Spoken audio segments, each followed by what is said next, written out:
Hi everyone, ఈ వీడియోలో micro oven open చేసి లోపల ఇన్సైడ్ పార్ట్స్ ఎలా వర్క్ అవుతాయో చూద్దాము. అండ్ ఈ టెక్నాలజీ ఏంటో దీన్ని ఇంటర్నల్ పార్ట్స్ చూద్దాం. అండ్ మైక్రో ఓవెన్ కిను రెగ్యులర్ ఓవెన్స్ కి కన్వెక్షన్ ఓవెన్ కూడా డిఫరెన్సెస్ అనేది ఈ వీడియోలో చూద్దాం. ఫస్ట్ మైక్రో ఓవెన్ గురించి మీకు డెప్త్ లో ఎక్స్ప్లెయిన్ చేస్తా. ఫస్ట్ ఈ బాడీ ఓపెన్ చేస్తున్నాను. సో 540లో ఓపెన్ అయిపోద్దండి మైక్రో ఓవెన్ది. సో మైక్రోవేవ్ లో ఇన్సైడ్ పార్ట్స్ చూస్తే ఈ లోపల బాడీలో ఏమీ హీటర్స్ కానీ ఏమీ లేదండి. ఫిజికల్ గా పార్ట్స్ ఏం లేదు. ఓన్లీ ఇక్కడ చూస్తున్నారు కదా, ఇది రొటేషన్, దీనిపైన గ్లాస్ వస్తుంది. సో కింద పక్క ఇది గ్లాస్ రొటేషన్ కి, ఇదిను దీనిపైన ఇది. సో ఫుడ్ ఏదైతే పెట్టామో ఇది రొటేషన్ అవటానికి ఈ గ్లాస్ రొటేషన్ ఇచ్చున్నాం. సో ఇంటర్నల్ గా ఇంకేం పార్ట్స్ లేవండి. అండ్ ఇది వచ్చేసి ఫ్రంట్ గ్లాస్ ఉంది కదా, ఇది డబుల్ గ్లాస్. ఏదైతే రేడియేషన్ ఉందో అంత బయటకి కొట్టకుండా ఇక్కడ డబుల్ గ్లాస్ ఇచ్చున్నారు.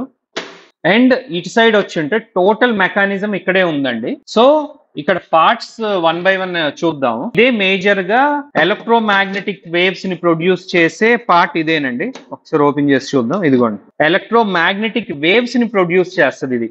సో ఎలక్ట్రోమాగ్నెటిక్ వేవ్ దీని నుంచి ప్రొడ్యూస్ అయ్యి ఇంటర్నల్ గా బాక్స్ లోకి వెళ్తాయండి. సో ఎలక్ట్రోమాగ్నెటిక్ వేవ్స్ అంటే వేడి వేవ్సా? కాదండి. సో లోపలికి వెళ్ళినప్పుడు ఒక రేడియేషన్, అంటే ఎలక్ట్రోమాగ్నెటిక్ రేడియేషన్ వల్ల ఫుడ్ లో ఉన్న మాలిక్యూల్స్, ఫుడ్ లో ఏదైతే మాలిక్యూల్స్ ఉంటాయో వైబ్రేట్ చేసేస్తుంది బాగా. ఇన్సైడ్ ఉన్న పార్ట్స్ బాగా వైబ్రేట్ చేసేస్తే ఏమవుతుంది? హీట్ ప్రొడ్యూస్ అవుతుంది. సో ఆ వైబ్రేషన్ వల్ల ఫుడ్ అనేది దీనిలో వేడెక్కుద్దండి. సో ఇది only reheating purpose. Microwave basic function వచ్చేసి రీహీటింగ్ పర్పస్. సో మైక్రోవేవ్ లో ఇంకా అడ్వాన్స్డ్ ఉన్నాయి. Microwave with heaters, microwave with fan, అలానే మైక్రోవేవ్ విత్ కన్వెక్షన్ అని. సో మైక్రోవేవ్ లో ఇంకా అడ్వాన్స్డ్ మోడల్స్ కూడా ఉన్నాయండి. బట్ బేసిక్ గా మైక్రోవేవ్ అంటే ఈ ఎలక్ట్రోమాగ్నెటిక్ ఉంటది. ఇంకా అడ్వాన్స్డ్ అంటే మైక్రోవేవ్ విత్ హీటర్ ఇస్తారు, మైక్రోవేవ్ విత్ ఫ్యాన్ ఇస్తారు. సో అదర్ మోడల్స్ కూడా ఉంటాయి. సో ఇది వచ్చేసి ఎలక్ట్రోమాగ్నెటిక్ రేడియేషన్ పార్ట్ అండి. దీనికి సపోర్టివ్ గా ఇది ట్రాన్స్ఫార్మర్ అండి అండ్ కెపాసిటర్. సో దీనికి పవర్ సప్లై వచ్చేసి ట్రాన్స్ఫార్మర్ అండ్ కెపాసిటర్ నుంచి కనెక్షన్స్ ఉన్నాయండి. సో అదర్ పార్ట్స్ వచ్చేసి ఇక్కడ పీసీబీ ఉందండి, జనరల్ కనెక్షన్ కి పీసీబీ. అండ్ ఇక్కడ చూస్తే మీకు ఇది థర్మాస్టాట్ అండి. అంటే ఒకవేళ ఈ రేడియేషన్ ఇచ్చే మిషన్ ఓవర్ హీట్ అయింది అనుకోండి, సప్లైని ఆపేసేటట్టు ఇది థర్మాస్టాట్. అండ్ ఫ్రంట్ సైడ్ వచ్చి చూస్తే ఇక్కడ timer system and on off అండి. ఇక్కడ టైమర్ ఏదైతే ఉందో పవర్ అండ్ టైమర్, ఆ స్విచెస్ అన్నమాట.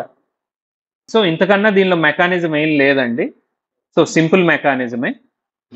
బట్ మైక్రోవేవ్ లో ఏంటంటే మనం ఫుడ్ ని బేసిక్ మైక్రోవేవ్ అంటే సోలో మైక్రోవేవ్ లో మనం ఫుడ్ ని కుక్ చేయలేం, ఓన్లీ ఫర్ రీహీటింగే అండి.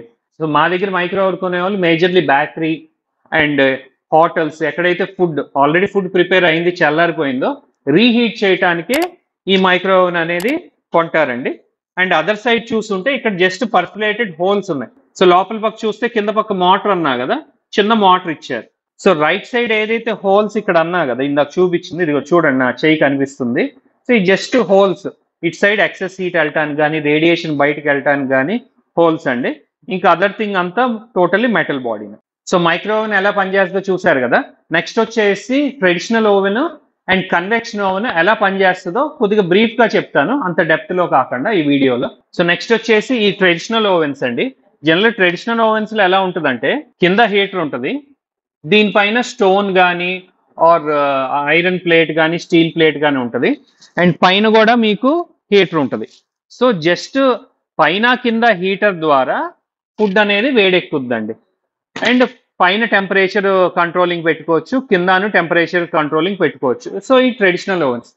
అండ్ నెక్స్ట్ వచ్చేసి కన్వెక్షన్ ఓవెన్. కన్వెక్షన్ ఓవెన్లో ఏంటంటే ఫ్యాన్స్ ఉంటాయండి, అది చూద్దాం. సో ఇది వచ్చేసి కన్వెక్షన్ ఓవెన్ అండి. సో లోపల చూస్తే మీకు ఫ్యాన్స్ ఉన్నాయండి. సో ఈ ఫ్యాన్స్ కే మీకు హీటింగ్ సిస్టమ్స్ కూడా ఉన్నాయి. సో ఈ కన్వెక్షన్ ఓవెన్లో ఏంటంటే హీట్ అనేది ఫ్యాన్ ద్వారా ఈవెన్ గా తిరుగుతూ ఉంటుందండి. లోపల పక్క ఈవెన్ గా తిరగటం వల్ల ఫుడ్ ఇన్సైడ్ కూడా ఆ ఎయిర్ ఫ్లో అనేది పర్ఫెక్ట్ గా అనేది అవుద్దండి. సో ట్రెడిషనల్ ఓవెన్స్ కి దీనికి తేడా ఏంటంటే కొన్ని ఫుడ్స్ ట్రెడిషనల్ ఓవెన్ లో బాగా అవుతాయి, కొన్ని ఫుడ్స్ వీటిల్లో ఒక కన్వెక్షన్ ఓవెన్ లో బాగా అవుతాయి. కన్వెక్షన్ ఓవెన్ లో ఏంటంటే ఇంకా స్పీడ్ అవుద్దండి, ఎందుకంటే ఎయిర్ ఫ్లో వల్ల ఏమవుద్దండి, ఇంటర్నల్ కూడా స్పీడ్ గా వెళ్ళి ఆ హీట్ అనేది తొందరగా అనేది కుకింగ్ అవుద్ది. సో నెక్స్ట్ వీడియోస్ లో వీటి గురించి ఇంకా డెప్త్ లో చూద్దాం. సో నెక్స్ట్ ఇది కన్వేయర్ ఓవెన్ కూడా చూడండి. కన్వేయర్ ఓవెన్ లో ఏంటంటే ఇప్పుడు పిజ్జా పెట్టామనుకోండి, ఇటు నుంచి అటు చైన్ ద్వారా వెళ్తుంది, కానీ దీనిలో పైన హీటర్ కింద హీటర్ ఉంటుంది. So it's a kind of a traditional oven. Traditional oven కి పైన కింద హీటర్స్ ఇచ్చి ఉన్నారనమాట. సో ఫైనల్ గా కంక్లూజన్, ఫస్ట్ మైక్రో ఓవెన్ అనుకోండి. మైక్రో ఓవెన్ ఉత్తి ఫుడ్ రీహీట్ కండి, కుక్ చెయ్యదు. ఎలక్ట్రోమాగ్నెటిక్ వేవ్స్ ద్వారా ఫుడ్ ని రీహీట్ చేయటానికి. అండ్ నెక్స్ట్ మీకు ట్రెడిషనల్ ఓవెన్ చూసారనుకోండి, పైన హీటరు కింద హీటరు, ఎయిర్ ఫ్లో ఉండదు దానిలో, బట్ ఫుడ్ అనేది పర్ఫెక్ట్ గానే కుక్ అవుద్ది. Even lot of bakery ovens కూడా అలానే పనిచేస్తాయి. అండ్ నెక్స్ట్ ఇది చూస్తుంటే మీకు ఇంత కన్వెక్షన్ చెప్పాయి కదా, ఫ్యాన్స్ ఉంటాయి. ఆ ఫ్యాన్స్ ద్వారా లోపలికి ఏంటంటే ఫుడ్ లోపలికి హీట్ వెళ్ళి పర్ఫెక్ట్ గా ఫాస్ట్ గా కుక్ అవుతుంది. సో మా షోరూమ్ ని విజిట్ అవ్వండి. డిఫరెంట్ ఫుడ్ ఎక్విప్మెంట్స్ మీకు డీటెయిల్డ్ గా నాలెడ్జ్ అనేది ఉంటుంది. ఒకవేళ మీరు ఫుడ్ బిజినెస్ లో లేకపోయినా ఒకసారి షోరూమ్ విజిట్ అయ్యారనుకోండి, ఈ ఫుడ్ మిషన్స్ చూసి ఇన్ డెప్త్ నాలెడ్జ్ అనేది రావటం వల్ల మీకు ఆ ఫుడ్ బిజినెస్ లో కూడా ఇంట్రెస్ట్ అనేది వస్తుంది. సో ఇప్పుడు ఈ స్నో ఐస్ మిషన్స్ కూడా బాగా ట్రెండింగ్ అవుతున్నాయండి. ప్రీవియస్ వీడియోస్ దీనిపైన చేసున్నాము, చూడండి ఒకసారి. Thank you.